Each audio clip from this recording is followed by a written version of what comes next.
2015년 11월 8일 하나님께서 저희에게 주시는 말씀은 사무엘상 7장 3절에서 12절입니다.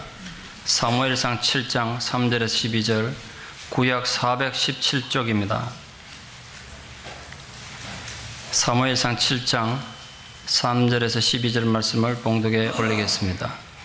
사무엘이 이스라엘 온 족속에게 말하여 이르되, 만일 너희가 전심으로 여호와께 돌아오려거든 이방신들과 아스타롯을 너희 중에서 제거하고 너희 마음을 여호와께로 향하여 그만을 섬기라. 그리하면 너희를 블레셋 사람의 손에서 건져내시리라. 이에 이스라엘 자손이 바알들과 아스타롯을 제거하고 여호와만 섬기니라. 사무엘이 이르되, 온 이스라엘은 미스바로 모이라.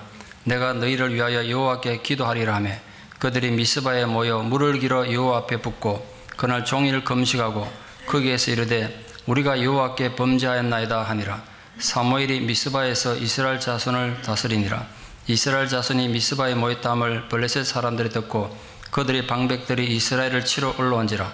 이스라엘 자손들이 듣고 블레셋 사람들을 두려워하여 이스라엘 자손이 사무엘에게 이르되, 당신은 우리를 위하여 우리 하나님 여호와께 쉬지 말고 부르짖어 우리를 블레셋 사람들의 손에서 구원하시게 하소서 하니, 사무엘이 젖먹는 어린 양 하나를 가져다가 온전한 번제를 여호와께 드리고 이스라엘을 위하여 여호와께 부르짖음에 여호와께서 응답하셨더라.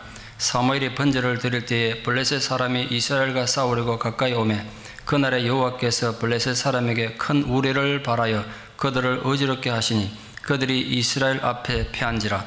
이스라엘 사람들이 미스바에서 나가서 블레셋 사람들을 추격하여 뱃갈 아래에 이르기까지 쳤더라. 사무엘이 돌을 취하여 미스바와 센사에 세워 이르되, 여호와께서 여기까지 우리를 도우셨다고 그 이름을 에베네셀이라 하니라. 아멘.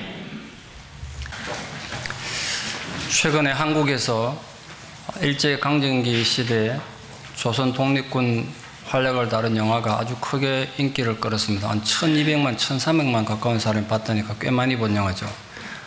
암살이라는 제목의 영화입니다. 저도 그 영화를 봤는데요, 한국 영화 치고는 꽤 잘 만들어진 영화입니다.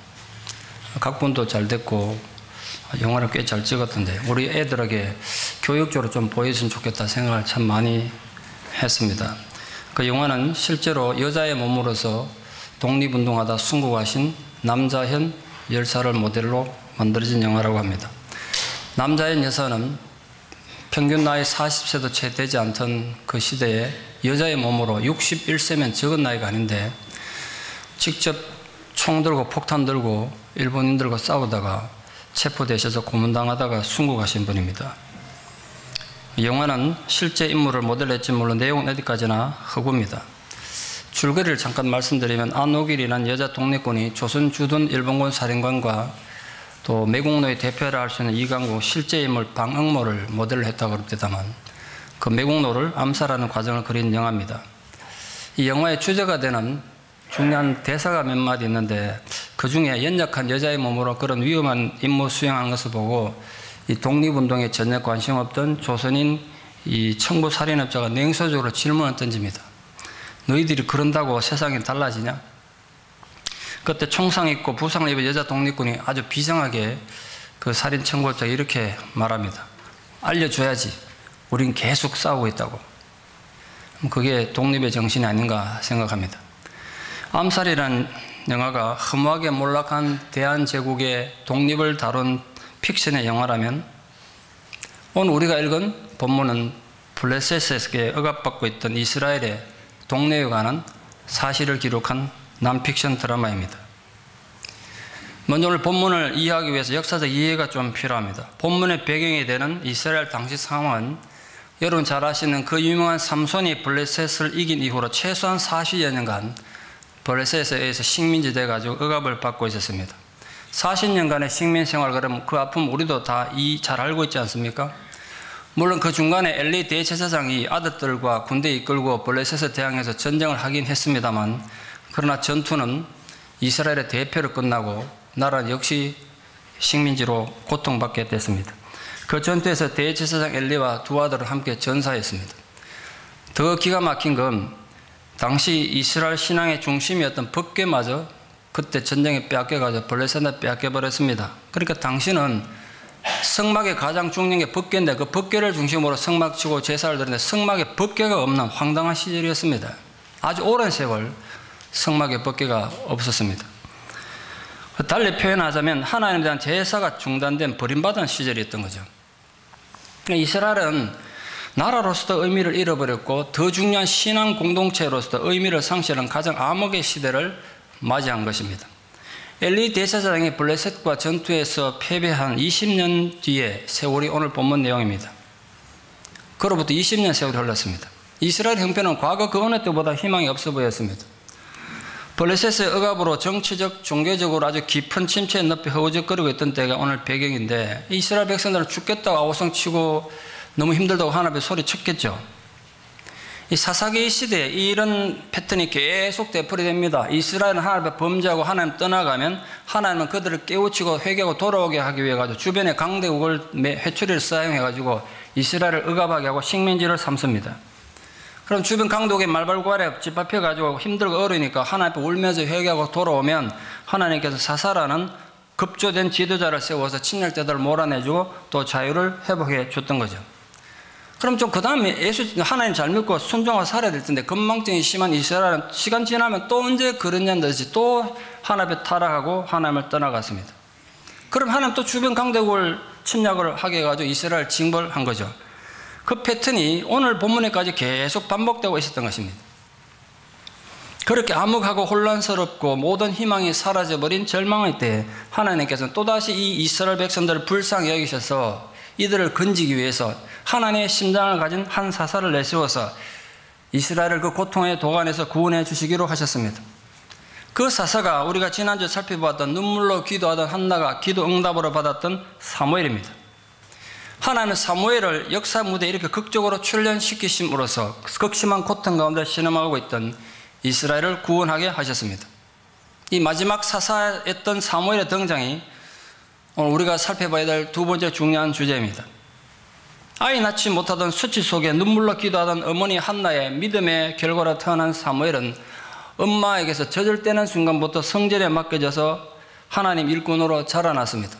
그러나 불행하게도 우리는 사무엘이 어떤 과정을 거쳐 성장했는지 기록을 갖고 있지 못해서 정확하게 알 수는 없습니다. 그러나 한 가지 분명한 사실은 시대가 영웅을 만든다고 어엿한 성인으로 성장한 사무엘은 이스라엘 백성들 누구도 부정할 수 없고 누구도 저항할 수 없고 누구도 반기를 들 수 없는 영적 정치적 지도자로 성장해서 등장했다는 사실입니다.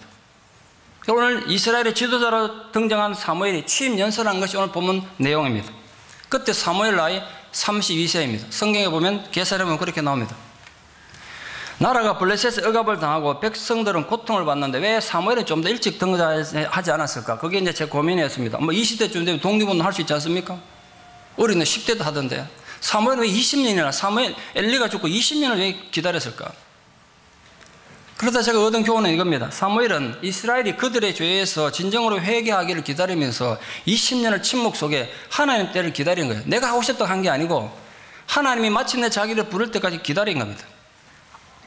하나님께서는 범죄하여 하나님을 떠나간 이스라엘의 고통스러운 형편을 다 보고 계셨습니다. 그들의 신음소리를 다 듣고 계셨다고요.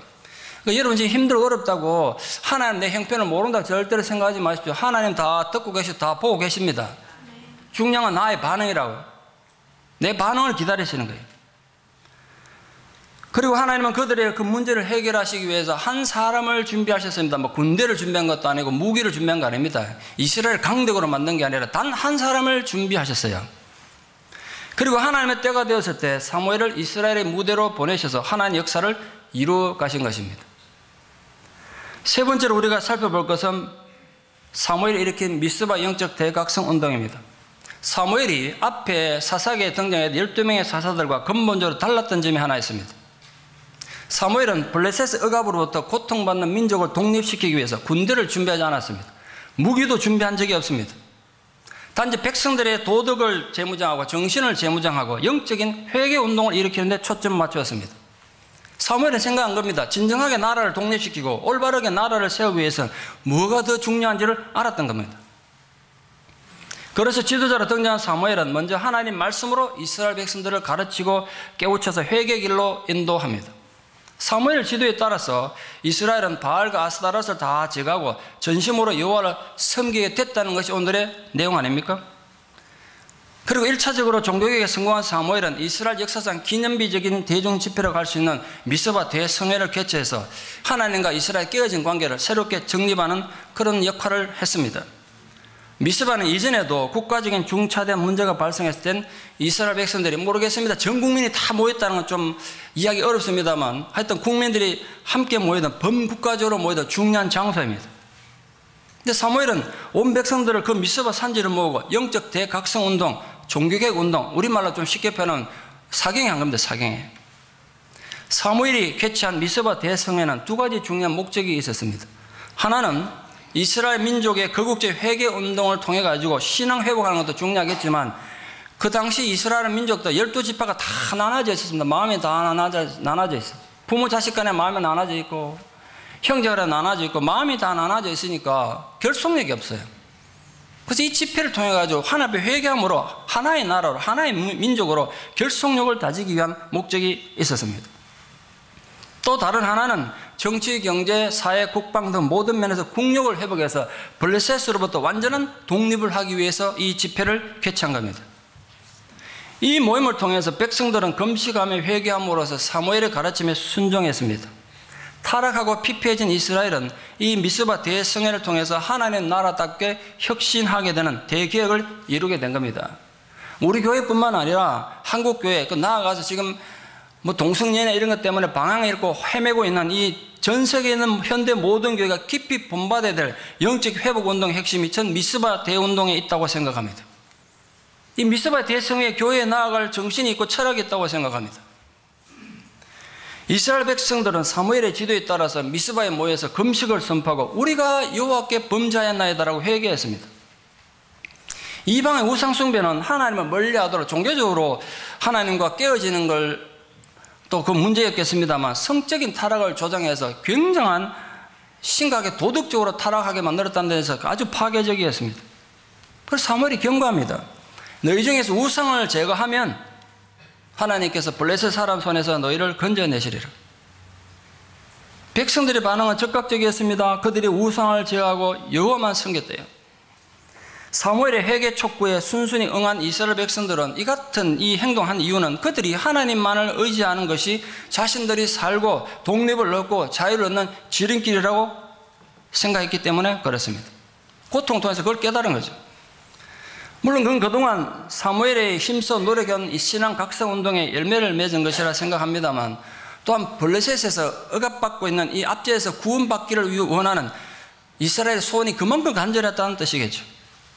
그들은 하나님 앞에 와서 겸손한 마음으로 하나님 앞에 물을 길러다 부었습니다. 물을 길러다 부었다는 것은 물과 같이 자기들 마음을 쏟으며 회개했다는 의미입니다. 또한 물과 같이 자기들 몸과 마음을 하나님 앞에 헌신하는 뜻이기도 합니다. 물론 사무엘 혼자만 기도한 것이 아니라 백성들 모두 금식하며 자신들의 범죄를 고백하고 기도에 동참했다고 되어 있습니다. 금식한 걸 보면 이 집회가 여러 날에 진행된 것으로 보입니다. 여호와를 향한 이스라엘 백성들의 겸손하고도 진정한 회개는 그들이 블레셋 압제에서 비로소 벗어나서 구원을 얻게 되는 가장 중요한 원인이었습니다. 지금 혹시 여러분에게도 여러분이 처해 있는 모든 힘들고 어려운 상황에서 벗어날 수 있는 원인이 있는가를 한번 깊이 묵상해 보기를 초청합니다. 사무엘은 백성들의 회개의 마음을 모아가지고 하나님 앞에 온전한 번제를 드렸다고 되어 있습니다. 온전한 제사. 예전에도 이스라엘 백성들이 제사를 드렸는데 형식적이고 거짓의 제사를 드렸다는 거예요. 근데 오늘 드디어 진심으로 하나님 앞에 예배를 드렸다는 거예요. 번제는 자신을 하나님 앞에 온전히 드린다는 전적인 헌신을 나타내는 의미입니다. 이스라엘은 블레셋에서 억압을 받아온 지난 40년 동안도 제사 드려야 하니까 드렸을 거고 법궤도 없는데 가서 제사 드리고 했겠죠. 그러나 지금은 그 어느 때보다도 간절한 제사를 드린 것입니다. 형식적인 예배가 아니라 간절한 예배를 드리며 하나님이 지금 이곳에 자기들과 함께 해주시기를 임마누엘 해주시기를 그 임재를 간구한 것입니다. 여러분, 하나님 우리에게 요구하는 건 완벽을 요구하는 것이 아니에요. 나는 너희들이 완벽한 신앙이 되기를 바란다, 완벽한 목사가 되기를 바란다, 그걸 원하는 게 아니에요. 부족하면 부족한 대로 진실하기를 원하세요. 여러분, 절대로 잊지 마십시오. 여러분이 드린 예배가 정직한 예배가 되기 위해 가지고는 형식을 잘 가까이 되는 게 아니에요. 여러분 마음이 정직하게 먼저 되어 있어야 되는 거예요.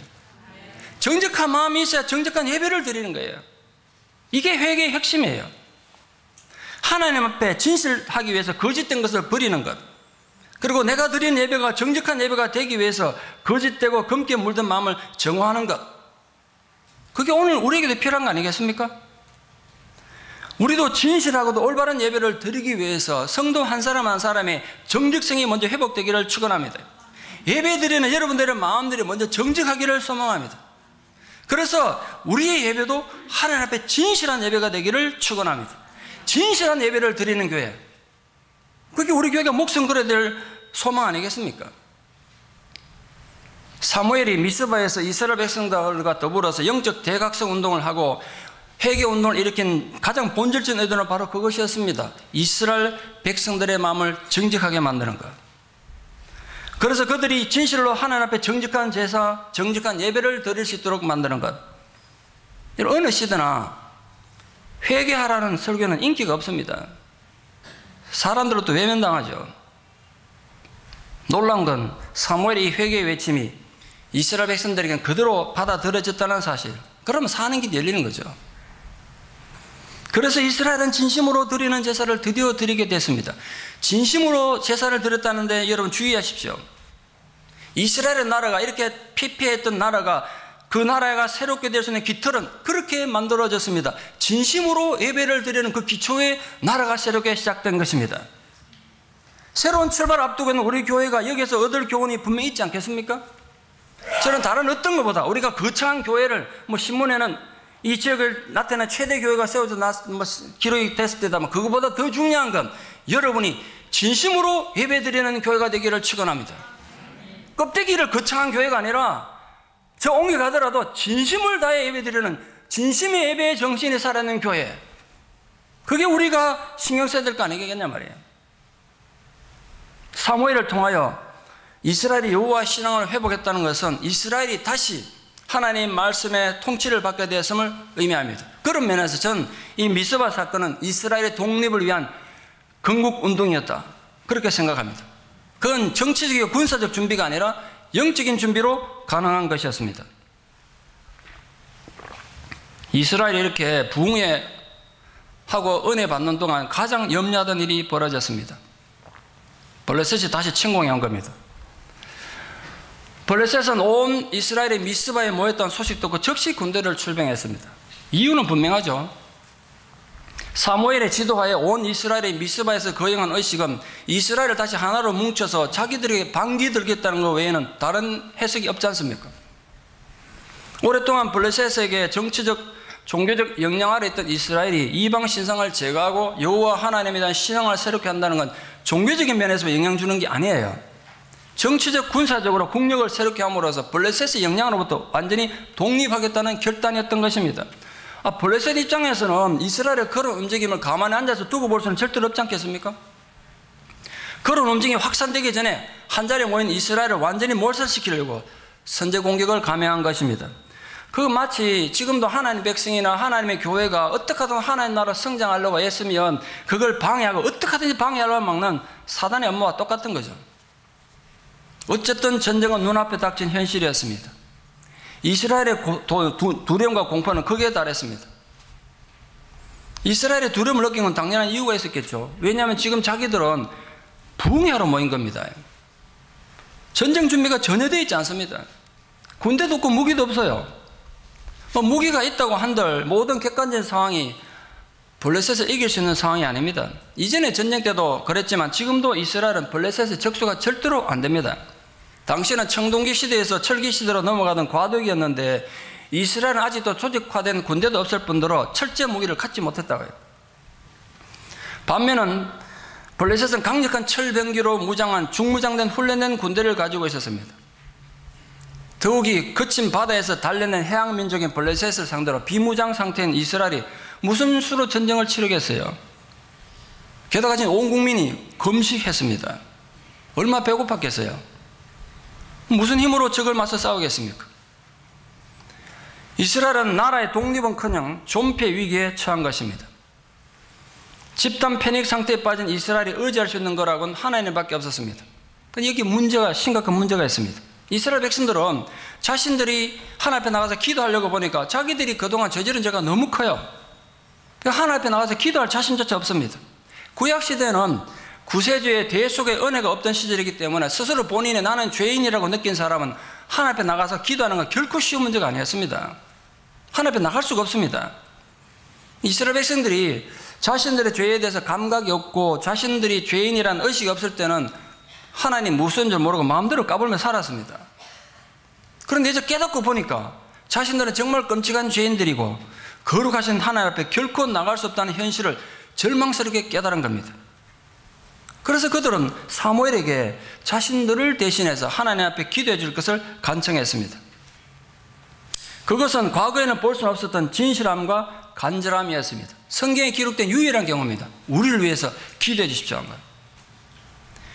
이에 대해 사무엘은 이스라엘 백성들이 지은 무서운 죄악에 대해서 하나님 앞에 중보기도 드리겠다고 약속했습니다. 사무엘의 위대한 점은 언제든지 그 얼마나 얄밉겠어요. 백성들이 자기 말도 안 듣고 그렇게 뺀질뺀질하게 살았던 사람들인데, 그들을 위해 가지고 그 민족을 위해서 언제든지 기도하기 위해서 준비되어 있었다는 점. 심지어 사무엘은 이렇게까지 말했습니다. 나는 내 민족을 위하여 기도를 쉬는 죄를 범하지 않기를 원하노라. 자기 민족에서 기도 쉬는 걸 죄라고 생각했던 사람이에요.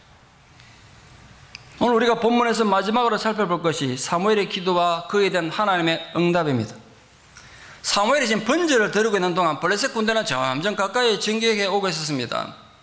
상식적으로는 결코 이해하기 힘든 상황이죠. 적이 지금 코앞까지 쳐들어오고 전쟁을 오고 있는데도 전쟁 준비는 하지 않고 예배만 드리고 있었다고요. 이스라엘 백성들도 얼마나 답답했겠어요. 지금 무기가 없으면 꽃갱이나 홈이라도 들고 준비해야 안 됩니까? 안 되면 길바닥에 뭐 돌멩이라도 주워 모아야 뭐 하지 않겠냐고요. 사무엘은 그러지 않았습니다. 전쟁 준비를 한다고 한들 어차피 이 전쟁은 이스라엘 힘으로 이길 수 있는 전쟁이 아니기 때문에요. 미스바 산지 바로 아래까지 철무기로 중무장한 블레셋 군대가 포위해 오고 있었습니다. 한번 생각해 보십시오. 블레셋 군대가 지금 쳐들어올 때 새색시 시집가듯이 조용조용히 이렇게 진군했겠습니까? 오다 보니까 이스라엘이 예배를 드리고 있어요. 그래도 우리가 예배 드리는데 방해하면 안 되지. 조용히 가자 그러고 조용히 왔겠습니까? 당연히 아니겠죠. 이스라엘을 위협하기 위해서 함성을 지르고 북을 치고 꽹가를 치면서 행진해 오고 있습니다. 이 미스바는 산지라 위에서 내려오다 보니까 동서사방 어디로도 도망칠 수 없는 막강한 블레셋 군대에 와서 완전히 포위당해서 몰살당하는 위기에 철체절명 위기에 빠진 겁니다. 위에서 내려다 보니까 기가 차도 안 합니다. 이스라엘이. 지금 이스라엘이 의지할 거라고는 하나님밖에 없어요. 아마도 평생에 가장 간절한 마음으로 하나님 의지하며 기도했을 것입니다. 사무엘을 선두로 간절히 기도하던 그 순간 하나님께서 놀랍도록 신속하게 개입하셨습니다. 먼저 하나님께서 큰 우레를 발하셔서 블레셋 군대를 어지럽게 하셨습니다. 거칠 것 없이 교만하게 진격하던 블레셋 군대의 대형을 억만진창으로 막 흩어져 놓은 거죠. 큰 우레는 단순하게 천둥 소리만이 울린 게 아니라 엄청난 번개가 블레셋 군대를 내리친 것 같습니다. 수많은 군대가 불타 죽는 무서운 광경이 벌어졌겠죠. 이스라엘을 한꺼번에 섬멸하여 몰살시키려고 당당하게 쳐들어왔던 블레셋 군대는 한순간에 혼비백산해가지고 도망가기 바빴습니다. 블레셋이 자기들 앞에서 도망치는 걸 보니까 공포에 움츠렸던 이스라엘이 용기를 회복해가지고 백갈까지, 이 까지라는 표현 보시죠. 백갈까지, 도저히 갈 수 없는 곳까지 갔다는 뜻이에요. 백갈까지 블레셋을 추격했습니다. 이스라엘은 특별한 무기도 없는데 어떻게 철무기로 무장한 블레셋을 멀리까지 추격해서 그들을 쳐없애고 대승을 거둘 수 있었을까? 저는 이렇게 상상합니다. 천둥 번개로 엄청난 피해 있고 혼비백산한 블레셋군이 군대로서 질서를 완전히 잃어버리고 무지하게 후퇴하는 오합지졸을 변해버렸습니다. 도망가는데 그 철제 무기가 얼마나 무겁고 방해가 됐겠어요. 다 버린 거예요, 무기를. 그리고 번개 맞아 죽은 군대도 많지 않았겠어요? 그 지체의 무게가 늘리는 거예요. 그거 다 주워 들고 가지고 용기 백배가 쳐들어가 가지고 파죽지체로 몰아쳐서 대승을 거둔 겁니다. 이스라엘은 블레셋 앞자리에 삼손이 이 블레셋을 이겼던 그때로부터 40년 고통받다 처음으로 승리를 거둔 겁니다. 이스라엘은 나라가 망할 절체절명 위기에서 단지 죽지 않고 살아남은 것만도 참 감지덕지할 판에 블레셋을 추격해가지고 서쪽으로 계속 나아간 감격을 여기까지 우리가 왔다 이렇게 표현하고 있습니다. 삼손 이후 40년 이상 블레셋 앞제에서 시달리다가 전쟁에게서 나라의 독립을 쟁취했을 뿐 아니라 블레셋에게 옛날에 뺏겼던 땅도 다 회복하게 됐으니까 이스라엘 감동이 얼마나 컸겠어요. 절대로 블레셋의 상대가 될 수 없는 이스라엘의 승리를 거뒀던 이유는 온전히 하나님의 도우심으로 인한 기적이었습니다. 그 결과 성경이 어떻게 되어 있냐면 사무엘이 사는 날 동안 두 번 다시 블레셋이 이스라엘을 침공하지 못했다고 되어 있습니다. 사무엘을 두려워가지고 엄두를 못 낸 거예요. 서두를 엄두를.